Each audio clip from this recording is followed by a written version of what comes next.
আসসালামু আলাইকুম বন্ধুরা, আশা করি সবাই ভালো আছেন। বন্ধুরা, doctor Khalilur Rahman Russia visit করতেছেন এবং রাশিয়ার পররাষ্ট্রমন্ত্রীর সাথে একটি দ্বিপাক্ষিক বৈঠকের খবর এই মুহূর্তে সোশ্যাল মিডিয়াতে বেশ চাউর হয়েছে এবং এটা নিয়ে সবাই কথাবার্তা বলতেছেন। অবশ্যই এটা positive.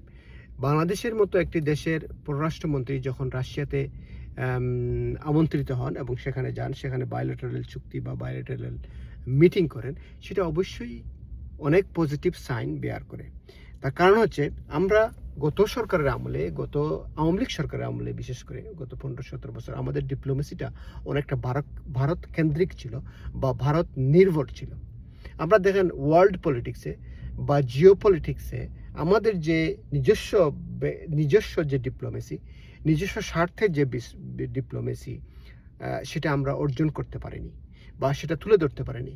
Even though we don't even know যে আমরা ওয়ার্ল্ডের বড় বড় শক্তি থেকে আমরা কি চাই সেটাও আমরা ঠিক করতে পারিনি গত এই লম্বা সময়ে, আমাদের ডিপ্লোমেসির দুর্বলতার কারণে বা ফরেন মিনিস্ট্রির দুর্বলতার কারণে।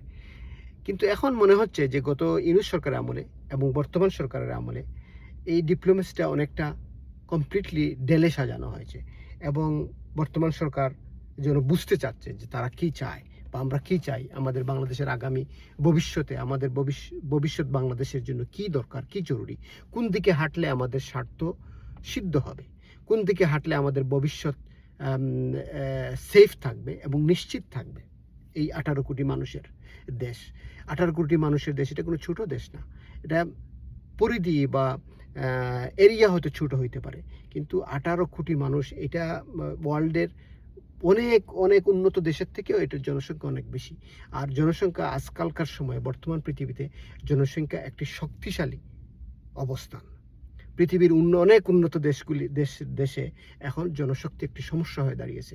তাদের ম্যান পাওয়ার নাই, তাদের ইয়াং থেকে ওল্ড পিপুলের সংখ্যা বেশি, কর্মক্ষম লোকের থেকে কর্মহীন লোকের সংখ্যা বেশি, বয়োবৃদ্ধ লোকের সংখ্যা বেশি, তাদেরকে পিছনে খরচ বেশি।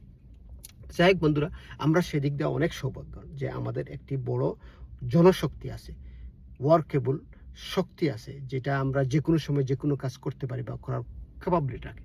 তো এইরকম একটি শক্তিশালী দেশ যখন ওয়ার্ল্ডে শুধুমাত্র ডিপ্লোমেসির অভাবে, ডিপ্লোম্যাটিক ক্যাপাবিলিটির অভাবে পিছিয়ে থাকবেন, সেটা অবশ্যই কষ্টকর।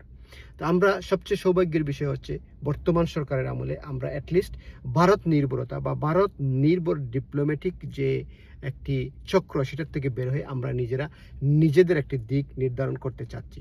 সেটারই সুফল হচ্ছে বাংলাদেশের পররাষ্ট্রমন্ত্রী রাশিয়ার পররাষ্ট্রমন্ত্রীর সাথে মিটিং করতেছেন বা একটি প্রোগ্রাম, বায়োলেটারাল একটি প্রোগ্রামে বসছেন এবং সেখানে উনি ডিমান্ড করছেন বিভিন্ন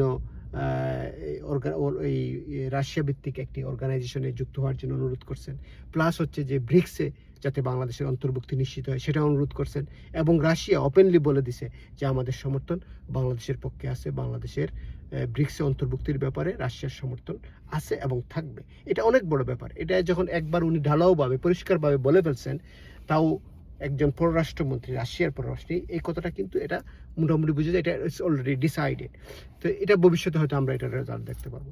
আশা করি বন্ধুরা, বাংলাদেশে জিওপলিটিক্যালি, ডিপ্লোম্যাটিক্যালি বাংলাদেশের অবস্থান আর ওয়ার্ল্ডে আরও শক্তিশালী হবে। ভবিষ্যৎ দিনগুলিতে আমরা এটাই দেখতে পারবো। খুদা হাফেজ, গড ব্লেস বাংলাদেশ।